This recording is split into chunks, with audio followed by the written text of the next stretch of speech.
Tapi kamu jangan niru dosa. Tapi jangan ingkar ilmu ini tambah dosa. Jadi niru ya dosa, ingkar ya dosa. Jadi ada seorang wali kata Hikam. Kadang-kadang seorang wali itu mau doa diulang itu sungkan. Kenapa? Yang perlu diingatkan itu yang potensi lupa. Allah kan masih ingat doa kemarin. Loh itu gara-gara saya sebelum umroh itu mensinau kitab Hikam agar aku tunggu. Ya Allah. Sing tak dungani ini ejek eling kok tak eling no meneh. Dadi wa inna ma yunabbahu man yajuzu al-ifal, yang bisa diingatkan hanya orang yang potensi lupa. Sementara Allah tidak akan. Tapi kan akhirnya dungane eling. Ya Allah kayak kemarin. Hari ketiga ya Allah kayak. Makanya menurut saya ilmunya orang hakikat itu juga ada sisi kriminalnya karena ya. Tapi kamu ingkar ya keliru. Memang Allah nggak mungkin lupa, ngapain kamu ingat? Makanya menurut saya Allah itu mandat terbaik, benar-benar Rahman Rahim. Mestinya nak orang terbaik itu mau begini malah ngamuk. Lah aku lari tapi kok hilang ngelin dong. Tapi Allah itu ya maklumi ya dengan kekeliruan. Kita ini kan selalu keliru, dungo terus ya keliru sebetulnya. Karena seakan-akan kan mengingatkan seseorang yang mungkin lupa. Allah tidak pernah lupa kok kamu ingetin. Atau kamu menggurui Allah, yaitu ya Allah nang sebadane kalau di duake, padahal nggak mesti maslahat bagi kamu. Duake orang mesti maslahat. Kalau kamu turun terus, pas minta itu karena tomak kamu, hadun nafsi kamu, serakah kamu, tapi nggak tahu diri, pantas taura dengan permintaan. Kayak gue misalnya di rumah dia jadi wali, ini soalnya Allah tersinggung, bocor atau tidak tahu dia harus jadi wali. Tapi gak dungo ya Allah tersinggung, kere atau dungo. Jadi orang kalau tidak wali itu sudah keliru terus. Jadi pokok di sepuro, tapi tak kira itu ada. Ya jajal gitu dungo wali kok sabtu kok terjela. Kira-kira Allah tersinggung ngobrol nyebatin. Kira-kira tersinggung. Tapi misalnya kira tahu dungo kepengen kau Imam Syafi'i, Allah tersinggung. Bocah orang di idola. Nah, terus dia gusir biasa, kadang salah biasa. Terus bakat salah no. Ini sedungannya yang gampang aja jadi benar. Rabbana dolamna anfusana wilam taghfirlana wa tarhamna lanakunanna minal khasirin. Artinya gini loh, ketika manusia mengatakan mampu, isinya ada sekian hal yang manusia itu tidak ikut melakukannya, tidak ikut menciptakan. Misalnya kue nyuber, sekiranya enak punya pengalaman, tidak kecelakaan karena apa? Nyuber kue enak, mobilku mobilmu normal lah, terwabrak mobil ya mabuk ya. Nah di sini ini manusia dituntut diingatkan terus, kamu itu butuh Allah, rahmat Allah itu yang melindungi kamu, bukan keahlian kamu, bukan kecakapan, karena tanpa itu semua tidak bisa, semuanya Allah. Ya, tapi manusia tadi gara-gara misalnya tadi mobilnya normal, dia punya keahlian nyuber, terus mengklaim kalau keselamatan dia itu karena hati-hatinya dia, karena mobilnya normal. Padahal ada sekian catatan yang menjadikan dia selamat dan semuanya itu kudrahnya Allah Subhanahu wa Ta'ala. Misalnya gak ditabrak wong mabuk, gak ono gempa, gak ono bumi merekah. Misalnya kita pintar nyuper lah terus bumi memang terus kita templung nggak apa-apa. Kemudian daerah-daerah kayak ya rasa tak sebut nomor itu. Kira tahu muka siapa yo, kemarin tak sebut nomor yang ngeri. Intinya Indonesia ramah, tapi kita tenang aja satunya ramah kabeh ono sing ora usah khawatir likuifaksi, ora usah khawatir meteor jatuh, kabeh ya potensi no? Potensi semua. Sehingga ini sedikit saya ijazahkan. Suatu saat kata Rasulullah, saya yang Mu'ad melihat kamu hanya sejengkal di depan para ulama ketika nanti di akhirat. Terus Mu'ad tanya, Rasulullah tanya, kenapa kamu hanya satu jengkal dengan derajatnya para ulama ketika sowan Allah? Jawabnya Mu'ad, kamu punya amal apa? Jawabnya Mu'ad, ya Rasulullah, saya tidak pernah melangkahkan satu kaki kecuali saya tidak pernah yakin apa bisa melangkahkan kaki yang satunya. Dan saya tidak pernah mengunyah satu makanan kecuali saya juga tidak pernah yakin apa bisa menelannya. Dan saya tidak pernah bernafas satu nafas kecuali saya tidak yakin apa bisa nafas berikutnya. Saking dia tergantung ta'aluk semuanya sama kudrahnya Allah Subhanahu wa Ta'ala. Kalau kita ini kan sok. Kalau makanan sudah di depannya kayak pasti bisa makan. Kalau dia sudah sehat jalan seakan-akan pasti bisa meneruskan. Padahal 0, sekian detik gue melaku di antar mobil ya selesai. Misalnya stroke ya selesai dan bisa. Sehingga para wali-walinya Allah itu orang yang filah gotin min lahagotai, setiap kedipan dia, setiap perilaku dia itu hanya ta'alluq ambil Allah Subhanahu wa ta'ala. Itu yang disebut ya ayyuhan nasu antumul fuqara'u ila. Nah kemudian resiko makom ini, ya semua makom tak ada resiko.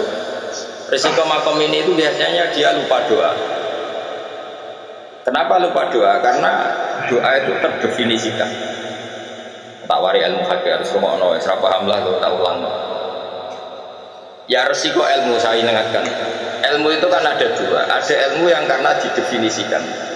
Dan itu akhirnya menjadi masalah. Sebenarnya ilmu itu tidak perlu definisi. Kedua ilmu yang kita rasakan. Misalnya gini, kalau sama saya tanya, kamu pernah nggak minta jadi punya uang banyak? Nggak. Tanya, pernah nggak minta? Terus artinya minta itu apa? Terus kita mendefinisikan, menengadahkan tangan, bilang ya Allah, saya minta uang banyak, saya minta ingin beli mobil. Itu namanya apa? Tidak jawab saja. Doa kan? Itu kesalahan kita. Kesalahan kita mendefinisikan doa itu, misalnya menengadahkan tangan dan memohon dan menyebutkan permohonannya itu terus disebut. Tapi kalau menurut Allah, sistem tubuh kamu yang menghendaki punya mobil, sistem tubuh kamu yang ingin punya uang banyak, reaksi tubuh kamu yang terhinakan karena ditagih orang atau butuh uang, ini menurut Allah ya sudah kamu itu peminta-minta. Saya ulang lagi ya. Sehingga menurut Allah kamu minta tidak minta ya tetap berstatus peminta, pengemis. Nah, orang-orang yang sudah usul, meskipun itu kondisional ya, tidak selalu, itu ya dia pikirannya mengadahkan tangan apa enggak ya sama saja tubuhnya merasa minta, sehingga dia tidak perlu mengekspresikan minta. Nah, terus orang yang fikih bilang seperti itu sombong, wong kok gak tahu dulu.